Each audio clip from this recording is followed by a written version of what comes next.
Hello दोस्तों, मैं हूं आपका होस्ट एंड दोस्त निशांत और आपका स्वागत है आपके अपने चैनल डिफेंस ट्यूटर में। तो दोस्तों, आज की इस वीडियो में आपको एयरफोर्स में आए हुए कुछ प्रीवियस ईयर के क्वेश्चंस को बताएंगे। इस वीडियो में आपको यूनिट एंड डायमेंशंस के कुछ क्वेश्चंस को करवाया जाएगा।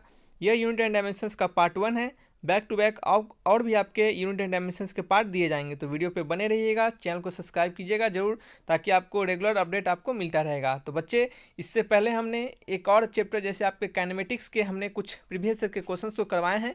अगर आप अभी तक उस वीडियो को नहीं देखे हैं तो प्लेलिस्ट से जाकर देख सकते हैं। हमने आपके लिए प्रीवियस ईयर मैथ्स से रिगार्डिंग भी बहुत सारे लगभग 20 से ऊपर लेक्चर दिए हैं अभी तक हम। अगर उन सभी लेक्चर्स को अभी तक आप नहीं देखे हैं तो ज़रूर जाके देखिए, एक भी लेक्चर मिस नहीं कीजिए। एक भी लेक्चर मिस कीजिएगा, हो सकता है आपकी प्रिपरेशन अधूरी रह जाए। तो आपको प्रीवियस ईयर क्वेश्चंस करना कंपलसरी है, एकदम ज़रूरत है। प्रीवियस ईयर के क्वेश्चंस करने से आपको यह पता चलता है, आपको अपने क्वेश्चंस के लेवल पता चलते हैं और आपको क्वेश्चंस मोर और ज़्यादा से ज़्यादा आपका क्वेश्चंस प्रैक्टिस हो पाता है। तो बच्चे, हर एक वीडियो को देखिएगा। अगर आपको वीडियो अच्छा लगता है तो वीडियो को लाइक कीजिएगा, चैनल को सब्सक्राइब करके ही जाइएगा।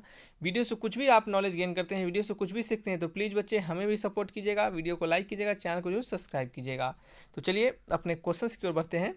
तो आपको यहाँ पे हम हमेशा क्या करते थे, इससे पहले हमने सिर्फ इंग्लिश में क्वेश्चंस करवाए हैं। इस वीडियो में आपको हमने इंग्लिश और हिंदी दोनों में दिए हैं, तो जो हिंदी मीडियम वाले बच्चे हैं वो भी इस क्वेश्चंस को, इस वीडियो को देख सकते हैं। तो देखिए, आपको पहला क्वेश्चन है, which of the following is not a vector quantity. आपको बताना है इन सभी में से कौन सा आपका वेक्टर क्वांटिटी नहीं है। इसमें कौन एक उत्तरेखा वेक्टर क्वांटिटी नहीं है। तो चलिए बच्चे बताइए, स्पीड, वेलोसिटी, टॉर्क, डिस्प्लेसमेंट। तो आपको बता दें, वेक्टर क्वांटिटी और scalar quantity, first of all आपको जानना चाहिए कि वेक्टर क्वांटिटी और स्केलर क्वांटिटी आखिर होते क्या है। ठीक है, अगर आप वेक्टर क्वांटिटी स्केलर क्वांटिटी समझेंगे तभी तो आप बता पाएंगे कौन वेक्टर है कौन स्केलर है। वैसे तो ये सब चीज़ बच्चे को याद रहते हैं, अधिकतर बच्चे को ये सब चीज़ याद रहते हैं। तो वेक्टर उनके पास होते हैं, उसे कहते हैं जिनके पास डायरेक्शन एंड मैग्नीट्यूड बोथ हो। आपको यहाँ पे कुछ हम प्रीवियस क्वेश्चन के साथ साथ आपको हम यहाँ पे उनके कुछ थ्योरी भी बताएंगे, ताकि आपको प्रॉब्लम ना हो ज़्यादा। स्केलर किसे कहते हैं, जिनके पास सिर्फ मैग्नीट्यूड हो, क्या हो, जिनके पास सिर्फ मैग्नीट्यूड हो एंड डायरेक्शन नहीं हो, ठीक है, डायरेक्शन नहीं हो। तो चलिए, इसमें से कौन सा यूनिट है आपके पास जिसके पास क्या है, सिर्फ मैग्नीट्यूड है, उसी को हम कहेंगे वेक्टर स्केलर क्वांटिटी। आपको यहाँ पूछा जा रहा है कौन सा इसमें से वेक्टर है। तो स्पीड ऐसा एक क्वांटिटी है जो क्या है, एक आपका सिर्फ स्केलर क्वांटिटी है। स्पीड क्या है आपका, स्केलर है। स्पीड के बाद सिर्फ क्या होता है आपका, मैग्नीट्यूड होता है। वहीं पे अगर वेक्टर की बात करें तो वेक्टर आपका स्केलर नहीं है, वेक्टर आपका क्या है, सॉरी वेलोसिटी क्या है आपका, वेलोसिटी की बात करें तो वेलोसिटी क्या है आपका, वेलोसिटी एक वेक्टर है, वेक्टर क्वांटिटी है जिसके पास मैग्नीट्यूड भी होता है एंड डायरेक्शन भी होते हैं। ठीक है, चलिए नेक्स्ट क्वेश्चन की ओर। The dimension formula of universal gravitational constant. आपको यूनिवर्सल ग्रेविटेशनल कांस्टेंट के डायमेंशन फार्मूला को बताना है। चलिए हम इसको डिराइव करते हैं, यूनिवर्सल ग्रेविटेशनल कांस्टेंट के डायमेंशन फार्मूला को। देखिए हम बच्चे, आपको अधिकतर चीज़ हम चाहते हैं आपको कंसेप्ट के साथ सिखाया जाए, ताकि आपको रटना ना पड़े। कुछ कुछ चीज़ को याद रखना जरूरी है, हर एक चीज़ को नहीं। अब यहाँ पे देखिए, आपको पता है, क्या पता है बच्चे, कि F equal to ji m1m2/r² होता है। ठीक है, ये पता है आपको। आपको डायमेंशन निकालना है जी का, तो सबसे पहले हम जी को बाहर निकालेंगे, F/r² अपॉन क्या है, m1/m2।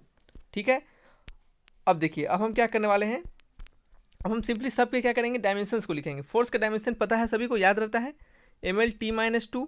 ठीक है, ये सबको याद रहता है। नहीं याद रहता है तो फोर्स का निकाल लीजिए, मास इंटू एक्सलेशन। मास का m होता है, एक्सलेशन का क्या होता है, L/t-2। ठीक है, वहाँ से आप निकाल सकते हैं फोर्स का। तो यहाँ पर डाल दीजिए ml/t-2। फिर क्या आपका r क्या है, लेंथ है, लेंथ का L² हो जाता है।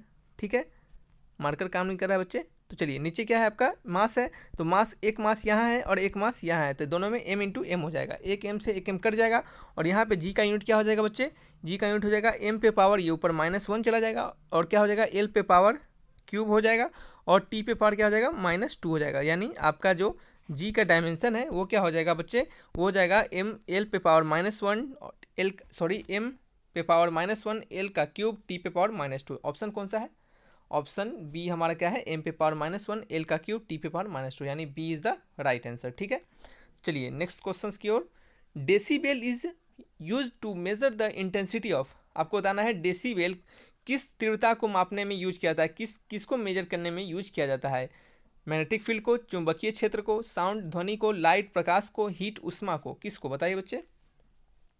तो चलिए हम आपको बता दें कि आपके जो डेसिबल हैं वो डेसिबल यूनिट बेसिकली होता है साउंड का। इसको साउंड को मेजर करने के लिए यूज किया जाता है। जो आपका डेसिबल यूनिट होता है जिसे हम डेसिबल लिख देते हैं यहाँ पे हम आपके लिए डेसिबल जिसको हम स्मॉल डी भी बोलते हैं। और डी भी जो आता है यूज किया जाता है कैची में यूज किया जाता है बच्चे, इसको यूज किया जाता है use to measure sound level.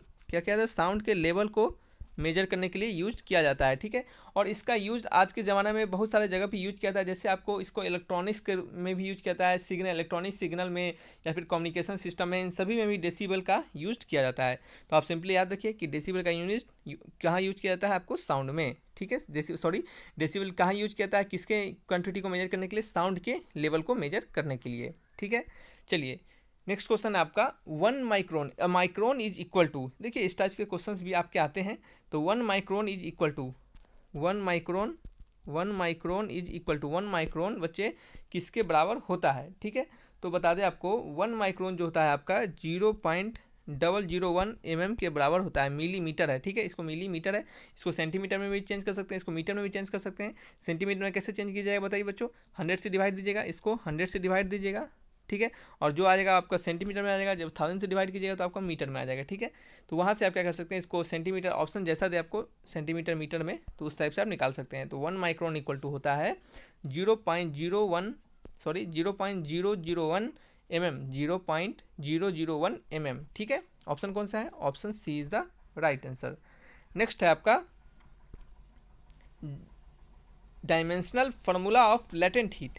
गुप्त गर्मी का आयामी सूत्र क्या है, आपको बताना है। Dimensional formula of latent heat का आपको डायमेंशनल फार्मूला बताना है, गुप्त गर्मी का आपको डायमेंशनल फार्मूला बताना है। ठीक है, तो सबसे पहले आपको बता दें कि बहुत सारे बच्चों को लेटेंट हीट जो होते हैं, लेटेंट हीट के बारे में नहीं पता होता है कि आखिर लेटेंट हीट क्या होता है। लेटेंट हीट हम किसे कहते हैं, LATENT, लेटेंट हीट। ठीक है, लेटेंट हीट किसे कहते हैं। तो चलिए इसका हम डेफिनेशन आपको यहाँ पे लिख देते हैं। इस डेफिनेशन को अगर हमेशा याद रखिएगा तो आपको कभी प्रॉब्लम नहीं होगा। चलिए यहाँ पे लिखते हैं एनर्जी रिक्वायर्ड, ये डेफिनेशन आपको याद करने के लिए बता रहे हैं आपको, इससे आपको लेटेंट हीट का फॉर्मूला याद रहेगा। एनर्जी रिक्वायर्ड टू चेंज, चलिए यहाँ पे नहीं लिखते हैं, एनर्जी रिक्वायर्ड टू चेंज।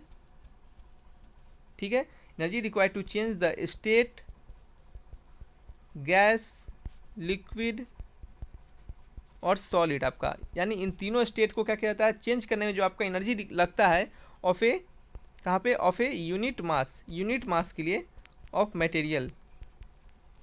किसी भी मटेरियल को उनके स्टेट को चेंज करने में, या फिर कह सकते हैं या तो उनको गैसेस में स्टेट में, लिक्विड स्टेट में, सॉलिड स्टेट में, किसी भी स्टेट में चेंज करने के लिए किसी भी मटेरियल के यूनिट मास को जितना एनर्जी देना पड़ता है, हम उसे ही कहते हैं लेटेंट हीट। किसी भी मटेरियल के यूनिट मास को जितना एनर्जी देना पड़ता है हमें उसके स्टेट को चेंज करने के लिए, या तो वो स्टेट गैसेस हो, लिक्विड हो, सॉलिड हो, तो उस एनर्जी पर यूनिट मास को हम कहते हैं लेटेंट हीट। ठीक है, लेटेंट हीट बहुत सारे टाइप के होते हैं, latent heat of vaporisation, latent heat of evaporation, समझते हैं, latent heat of fusion, latent heat of vaporisation, इस सभी होते हैं ये सभी। तो आपको पढ़ाया भी क्या होगा, आपके टीचर ने आपको इस सभी चीज़ को पढ़ाया होगा, लेकिन यहाँ पे हम उसके बारे में नहीं डिस्कस करने वाले हैं। हम यहाँ पे डायमेंशंस के बारे में बात करें तो लेटेंट हीट को किसके बराबर हो गया, ये हो गया एनर्जी पर यूनिट मास के बराबर। तो एनर्जी का यूनिट क्या होता है, ml²T-2। बच्चे एनर्जी का यूनिट सभी को याद आता है, फोर्स का यूनिट होता है ml_T-2, और एनर्जी में एक L एक्स्ट्रा बढ़ जाता है, और नीचे क्या हो गया, मास हो गया, एक मास से एक मास कट जाएगा। L इक्वल टू क्या हो जाएगा, m⁴, L⁴2, T⁻², m⁴, L⁴2, T⁻², यानी आपका क्या हो गया, m⁴, L⁴2, T⁻²। A is the right answer.